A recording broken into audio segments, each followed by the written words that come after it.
everyone, and welcome back to Gentle Talks channel, where learning English is easy and fun. I'm Emma. Hello, Emma. Hello, everyone. It's great to be here again. Hi, Paul. How are you today? I'm doing great, thank you. And you? You look very refreshed today. I am. I slept very well last night, and I'm excited for today's topic. Ooh, yes. Today's topic is super useful. It is. But before we start, everyone, please remember to subscribe to our channel. And click the like button, and don't forget to share this episode with your friends who are learning English. Exactly. It helps us so much. All right, Emma, what are we talking about today? Today, our topic is how to think in English. Ah, that is a big one. Very important, and a little scary for some learners. Yes, that's true. Many students tell me, Emma, I translate everything in my head. Yes, I hear that too. They think in their language first, then change it to English. And that takes a lot of time. And a lot of energy. Yes, your brain feels tired. So today, we're going to talk like two friends and share easy ways to start thinking in English. Slowly, step by step. No pressure. Yes, nobody becomes perfect in one day. Exactly. So, Paul, let me ask you something. Okay? When you wake up in the morning, what is the first thing you think? Honestly, I don't want to get up. That's very real. But that is actually a great example. Yes, because that is a simple thought. Right. Thinking in English starts with simple thoughts, not big grammar sentences. Exactly. You don't need to think, I am currently experiencing a lack of motivation to leave my bed. Oh no, that's too much. Just think, I'm tired. 5 more minutes. I need coffee. Yes, short, easy sentences. That's the first tip. Start with small thoughts. For example, when you look outside, you can think, it's sunny, it's raining, it's cold today. Yes, you don't even need to speak. Just think it in your head. When I was learning another language, I started doing this at home. Really? Yes, I would walk into the kitchen and think, I'm hungry. Where is the bread? I need water. That's perfect practice. And nobody knew. Silent practice. I like that. Now, here's something important. Many learners wait until their English is perfect before they try to think in English. Yes, but that's backwards. Exactly. You learn to think in English by trying, not by waiting. It will feel slow at first. Very slow. Your brain will say, how do I say this? And that's okay. That pause is learning time. Let's give a daily life example. Okay. Imagine you are at the supermarket. Yes. You pick up apples. In your head, you can think, these apples look good.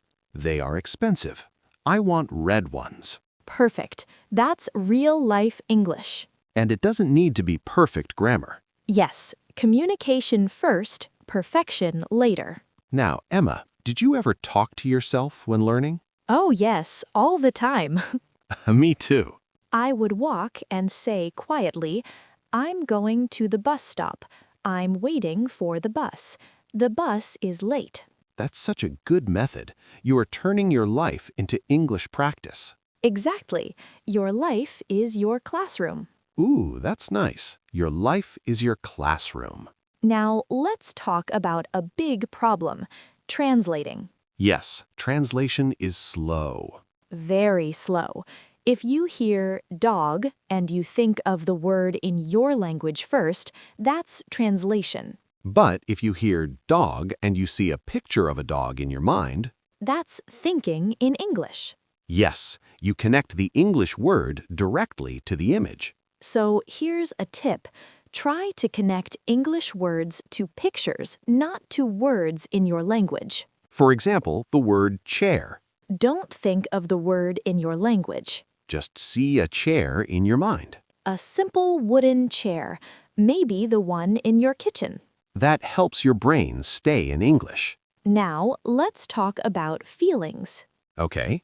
Feelings are very powerful for learning. Yes, because feelings are personal. If you feel tired, think, I'm so tired today. If you feel happy, think, I feel great. Today is a good day. If you feel stressed, I have too much to do.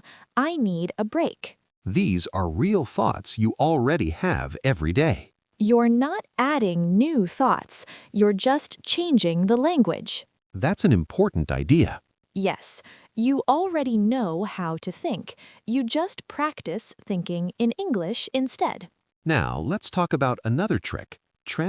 Describe your actions. Oh, I love this one. When you are cooking, think, I'm cutting vegetables. I'm making dinner. This smells good. When you are cleaning, I'm washing the dishes. I'm cleaning the table. When you are walking outside, I'm crossing the street. That dog is cute. I always think that.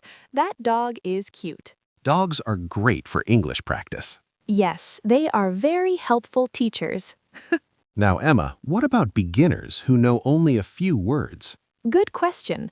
If you know only simple words, that's okay. You can still think hungry, tired, work now, bus late. Yes, even 1 or 2 words is a start. Your brain slowly builds longer sentences later. Exactly.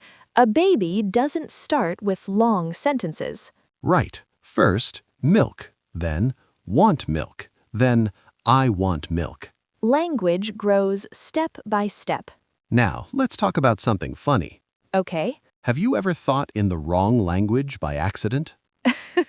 Yes, sometimes I try to remember a word in English and only the other language comes. That happens to me too. Your brain gets mixed up.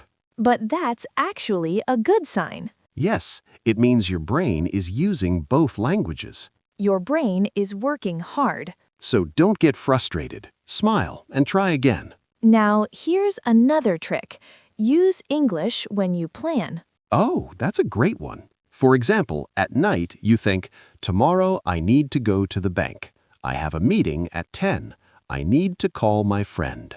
Yes, planning is thinking. So planning in English is powerful practice. I do this before trips. Really? Yes, I think, I need my passport. I need my phone charger. Don't forget your ticket. That's perfect real-life English. Now, let's talk about fear. Ah, yes. Many people are afraid to think in English. They think, what if I make mistakes in my own head? Nobody can hear your thoughts. Exactly. Your brain is a safe place to practice. You can make 100 mistakes and it's still okay. Mistakes help you learn. Now, Emma, how long does it take to start thinking in English more naturally? It depends on the person. Yes. But if you practice a little every day, you will notice small changes in a few weeks. Maybe one day you suddenly think, where are my keys? In English without trying. And you'll say, oh, that was English. That's such a good feeling. It really is. You feel proud. And motivated. Now, let's give everyone a small challenge. Okay. Today, choose 5 moments in your day. Just 5. Morning, lunch, afternoon, evening, and night. And during those moments, stop for 10 seconds. And think in English. What am I doing? How do I feel? What do I see? Simple thoughts, short sentences. Do this every day. And slowly, thinking in English will feel more natural. Like building a muscle. Yes, brain muscles. Now, as we come near the end, Time goes fast again. it really does. Let's reflect a little. Okay. Thinking in English is not magic. It's a habit. A small daily habit. You don't need perfect grammar. You just need simple, honest thoughts. About your life, your feelings, your day. Be patient with yourself. Be kind to your brain. One day you will notice English thoughts come faster. And you don't translate so much. And that means you are growing. Step by step. Thank you so much for spending this time with us. We're really happy you're learning with us. Keep practicing. Even small practice is good. And remember, You can do this. see you in the next video. Bye, everyone. Bye. Take care and keep thinking in English.